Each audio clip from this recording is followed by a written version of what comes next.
Good morning, everybody. It's another episode of Intellectually Honest, unedited, uncut. We're going to get right into it. Before we get started, though, y'all know the deal. Go ahead and do all that flash that the YouTube algorithm likes. Go ahead and hit that like button, hit that subscribe button, and most definitely hit that notification bell. That way you'll be notified every time I drop. And like I said, I really appreciate you guys rocking with me. We almost at 300 subs. That would be a great milestone for myself. And I really appreciate you guys rocking with me. So if you really like the content, if you like Bulls content, if you like Celtics content, if you like Lonzo Ball content, and a little bit of everything else in between sprinkled in there, go ahead and hit that subscribe button and let me know y'all really rocking with the channel. So without further ado, I'm going to go ahead and open up. So I saw the game last night. And I got some takeaways from it. Lonzo Ball and the Chicago Bulls hosted Bradley Beal, Kyle Kuzma, and the Washington Wizards. And what happened? I'm going to tell you what happened. I got the stats up. Make sure I'm being factual. Make sure I'm being honest, intellectually honest. So we're going to get right into it. This was a very, very great game by the Chicago Bulls as a unit. I got a few takeaways that I'm gonna get into after I run through these stats real quick. I'm gonna make it fast. So out the gate, the number one son, Lonzo Ball, had an amazing performance last night. I'm telling you, this guy is exactly who we thought he was. This guy is exactly who he was supposed to be coming into the draft. Now that some time has passed, let's get into these stats real quick. 18 points, 5 rebounds, 6 assists, 2 steals, stat sheet stuffing. Thanksgiving and Christmas already passed, and Lonzo Ball still stuffing that stat sheet. 6 out of 11 from the field, 54.5%. 6 out of 11 from 3, sniping. I'm telling you, Lonzo Ball is a sniper elite. You know what I mean? 6 times, 6. Yeah, I think all his points came from the 3, if I'm not mistaken. 6, yeah. Because he didn't, yeah. Literally, 18 points exclusively from shooting 3. That's what I mean. Lonzo Ball, the next step for him, I think, will be more free throws if and when he decides that that's an important part of the game, important enough for him to partake. That would be a great next step for him. He could easily be a 17-point scorer in this league. I don't think he's a 20-point scorer, because I just don't think that's his mentality. But he could definitely get to that 18, 17 points per game area if he just started attacking the rim more and getting to the foul line more. You're looking at a guy who got 18 points just off of shooting threes. I mean, come on, let's be logical here. And only one turnover, only one foul. That's an efficient game from the number one son, Lonzo Ball.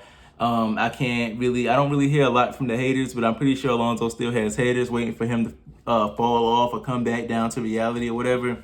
This is who Lonzo Ball is, man. I don't think that, like I said in the previous videos, a few videos back, go research the logs. I think the days of the inconsistent Lonzo Ball are a thing in the past.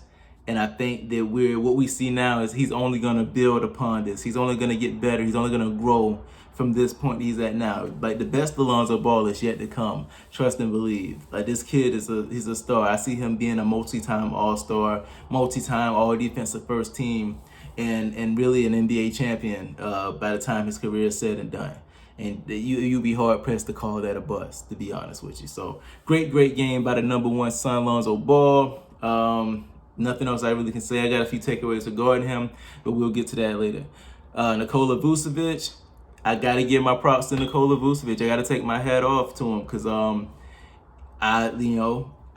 intellectually honest. We don't hold back here. When he was stanking up the joint and he was coming out there playing like a D-League player, I called him on it. I said he's not looking like he's worth the money. He's not looking like he's the starter they thought they would get him. And he's showing up. He's responded to that. He's responded to his own failures. He's responded to the criticism of the media, of the YouTube media, like myself, like Flight Sports TV, like Dave James. He's responded accordingly, and he's playing up to his potential. And I really like it. 16 points, 14 rebounds, 7 assists, 4 steals, and a block attempt. Stat sheet stuffing. Let's go. 42% from the field, 0 for 4 from 3. So he didn't hit not a single 3, but he still had a great game. Great game from Vucevic. Positive 6 in the plus minus. Great game. He's looking like the star center that they need, that they will need in the playoffs. They're definitely going to need him in the playoffs. When that game slows down and it becomes a grind, trust me, you're gonna really appreciate guys like him and like Vuce and like DeRozan and stuff like that. Let's move on. Zach LaVine. People, I feel like with the hot streak that DeRozan's been on this year, with all the buzzer beaters and all that stuff, I feel like people have kind of forgotten about Zach LaVine. They kind of forgotten that he's one of them ones. You know what I'm saying? Like, he's kind of taking a back seat to DeRozan, but that's okay. He still can do his thing, and he still did his thing last night. 27 points, 1 rebound, 3 assists, a steal. Not really stuffing that sheet, but he got them buckets, and that's what he's there for. 50% from the field, only 16.7% from 3, so he didn't really do that well from 3, but he was 8 for 8 from the free throw line. I wish he would teach Lonzo. And he had a positive 7 in the plus minus, which I do believe is the highest in the starting lineup. And speaking of DeRozan did not have that great of a game last night scoring the ball. He had 15 points, 5 rebounds, 8 assists, a block. But then, like I said, he was only 31% from the field, which is not good. He took 16 shots to get 15 points. And as we already established in a previous video for all you basketball novices, each bucket is worth at least 3 shots, 3 points. So you can see how that's not a very efficient game. I'm not going to harp on DeRozan. I'm not going to trash him because he's been on an absolute tear. Clearly, he's coming out with something to prove. I mean, they called this man the worst free agent signing in the history of basketball. Let that sink in. Like, what do you think that does to your psyche? Like, say you get a great job somewhere, right? Like working at an engineering company or whatever. You get a great job, and then you see an article come out, such and such is the worst engineering hiring since yada yada. You know what I mean? You be like, oh snap. You know, that's what DeMar DeRozan said. Like, oh snap, for real. So he's on a mission to kind of make everybody eat crow, and he's been doing that. He didn't have a good game last night, but I don't think that's the exception. That hasn't been the norm for DeRozan. So he'll bounce back probably, but luckily the Chicago Bulls team is deep enough and talented enough to where it doesn't really matter. And DJJ didn't really do much. I'm not gonna talk about him. Kobe White, man, the more I watch Kobe White play, the more I don't want to trade him, right? Like, I know I said in a previous video, research the log, I know I said in a previous video that I don't see Kobe White and I don't see Kobe White and it was somebody else on his team that I said that, but I can't. I said I don't see Kobe White being on this roster by the end of the year. It was somebody else I said too, but I don't see Kobe White being on this roster by the end of the year.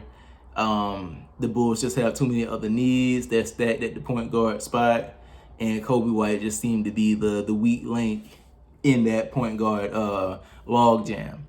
But lately, I really love that punch off the bench from Kobe White, man. Like, this guy, like last night, 21 points, 2 rebounds, 3 assists, 87.5% from the field, 100% from 3. I mean, he had 4 threes, man. 3 from the free throw line. This guy, he came that punch off the bench can save you in a playoff game. Like, I really hope that they can find a way. And in theory, the Bulls don't need to make any moves. Like, this team is looking like they're head and shoulders above anybody else in the East. So they might be able to run it with this team, get all the way to the finals. We may very well see Lonzo Ball in the finals this year. And how exciting would that be, right? So I really, really like Kobe White. And speaking of the Bulls, just deepness and just offensive firepower, this kid Ayo Dosunmu, I mean, come on. 18 points, 5 rebounds, 4 assists, 3 steals, 77.8% from the field, 75 from the 3 out of 4. Like, these guys are amazing right now. And then when Caruso comes back, of course Caruso's going to cut into some of these guys' minutes, but I mean they're really showing out. You can't like this Bulls team. I said it in the last video. Now that they're at the top of the East, I very much see them running away with this thing with the East, and it just they won their 9th game in a row, and the Brooklyn Nets, who's right behind them, just lost the game, so that gap continues to grow. I really see this team. Making some noise and being a problem in the playoffs. So let's get on to these takeaways. So first takeaway is Lonzo Ball is exactly who we thought he was. Lonzo Ball was never a bust. Lonzo Ball was never a below average point guard. He was never a bench player. Lonzo Ball is who we thought he was. He is a stat sheet stuffer. He's a high IQ player. He's a high level decision maker. He's a great teammate. He's a great leader, and all of those things are on display. And I think that's why the haters have kind of like gone back into hiding, or they've kind of like found other things to hate on. They've taken their hating talents to somewhere else. And Lonzo Ball is right before our eyes has went from that deer kind of Bambi learning how to walk to a stallion, a stud in full stride, and it's really beautiful to watch. And the best thing about it is the best is yet to come. This kid is I definitely think that he's on his way to being a top 5 point guard. I think he's already top 10 easy. Top 5, I think that's right around the corner. You can argue, I can make the argument that he's already a top 5 point guard. So get active in the discussions with that one. Let me know if you think Lonzo Ball is already a top 5 point guard. I think that he may already be. And just to kind of like continue on this takeaway, I think that when the Bulls reach the playoffs, I think we're going to see Lonzo Ball really elevate his level to another tier, because he's going to be able to focus in on one team for at least, he knows he's going to have one opponent for a minimum of 4 games. And that's going to be really, really something to watch. Like I said, I think it's going to be very similar to like playoff Rondo, how he elevates his game to like just like an astronomical level that you just like, oh my God. So that's my first takeaway. Lonzo Ball is exactly who we thought he was. He's that dude. He's the number 1 son. And I hope y'all ready for some exciting Chicago Bulls playoff Lonzo Ball basketball. Takeaway number 2, I said it before. I asked the question before. Why is nobody talking about the Bulls? Why is nobody talking about this team? You're talking about the 3rd largest market in the league. They're the hottest team in the league right now, with some of the most popular players, with Lonzo Ball, Zach LaVine, DeRozan. And the media is quiet. Like, they'd rather talk about LeBron James and him failing over in LA, which I guess that is a bigger story, whatever. But this Chicago Bulls team needs coverage. They need their screen time. I'm really disappointed in the mainstream media for not covering it more. And I hope that as the playoffs come nearer and nearer, that changes. I mean, this is incredible stuff. This is a team that everybody kind of wrote off. Even when they got Zoe, even when they got DeRozan, they were like, oh, it's a play-in team at best. And now they're just quiet. Then nobody's going to walk back on what they said. Nobody's going to say, hey, I was wrong about Zoe. He really, Stephen A. Smith isn't going to say that. He's not going to walk back on that and say, all right, Zoe is that dude. I was wrong about his lack of aggression. Like, just looking at Lonzo on defense, you can't say this kid lacks aggression watching him play the way he's playing on defense. You cannot. I mean, so that's my second takeaway. Where's the coverage? You're talking about the 3rd largest market in the world, the hottest team in the league with the most popular players. Where is the coverage? Let me know in the comments what y'all think it is. I know what it is, but I'm not going to say it because I feel like it's already been said. Moving on. Next takeaway is how far, I think that it's time for us to start. I kind of mentioned it. I kind of hinted at it throughout this video.